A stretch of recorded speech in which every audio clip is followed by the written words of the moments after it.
총선 결과로 여야의 차기 대선 주자들의 희비도 엇갈렸습니다. 당선자는 위상과 당내 입지가 높아졌지만 낙선자들은 소위 정치 생명에 타격을 입게 되는데요. 바로 떠오르는 두 사람이 있죠. 그 두 후보들과 포함해서 다른 후보들까지 신혜원 반장이 정리했습니다.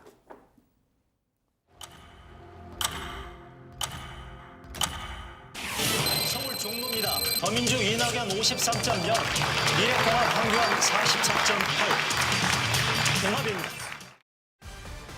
네, 어제 출구조사 발표 직후의 장면입니다. 여야 상황실의 표정이 이렇게나 엇갈렸습니다. 자, 두 사람 모두 출구조사 결과는 출구조사 결과일 뿐입니다.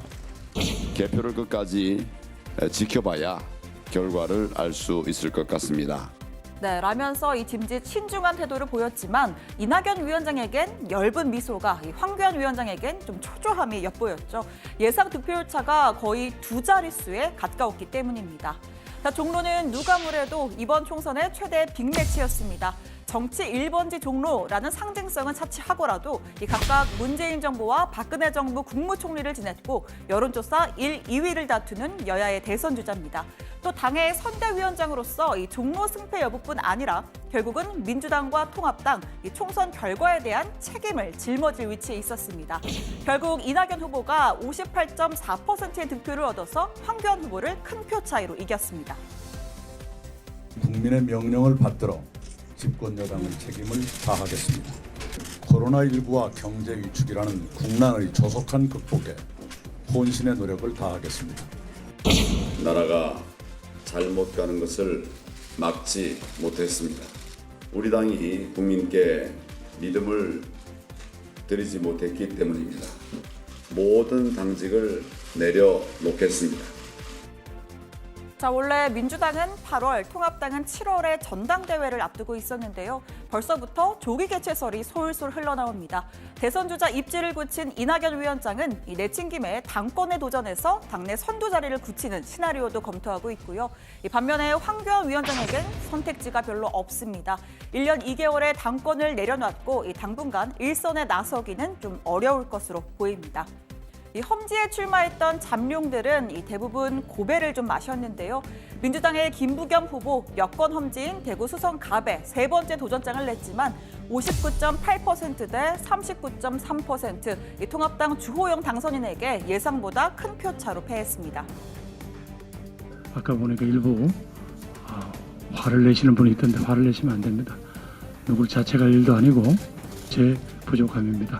여러분, 우리는 이게 끝이 아닙니다. 네, 김부겸을 열어주십시오, 여러분.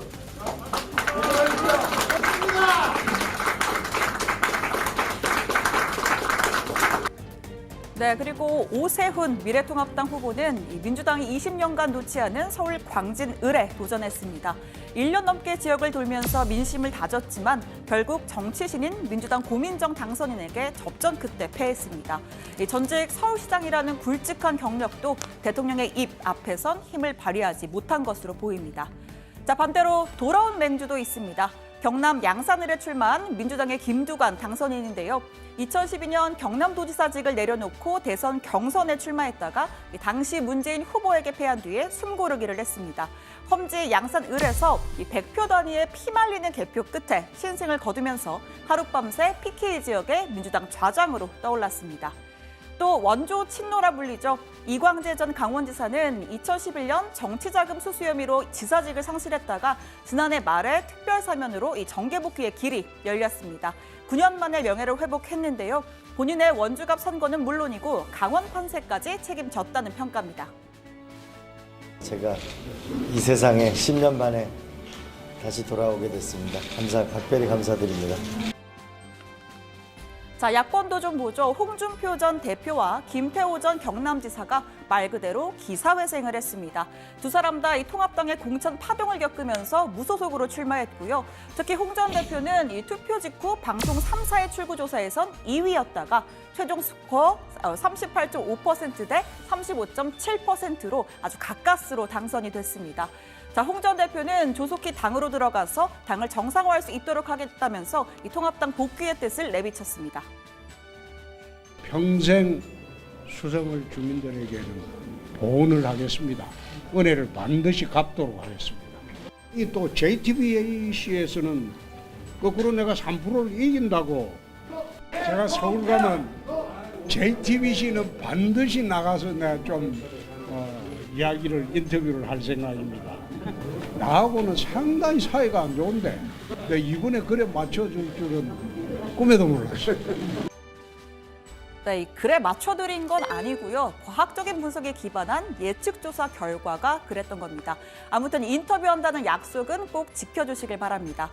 자, 통합당에서 백의종군한 유승민 의원, 이 당직을 맡지 않았던 덕에 오히려 이 선거 패배의 책임에서 한 발 비켜설 수 있게 됐습니다. 이 당의 참패 속에 소위 유승민계는 현역 하태경, 유이동 당선인을 포함해서 7명가량이 살아남았다는 평가가 나옵니다. 자, 국민의당의 안철수 대표 보죠.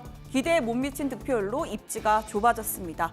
코로나 사태 직후에 대구에서 의료 봉사를 하고 또 4월부터는 보름간 432km를 달리는 국토 종주 유세를 펼쳤는데 이런 노력에도 불구하고 국민의당은 3석을 얻는 데 그쳤습니다. 그동안 정말 거대 양당에 맞서서 최선을 다해서 노력했다고 생각합니다.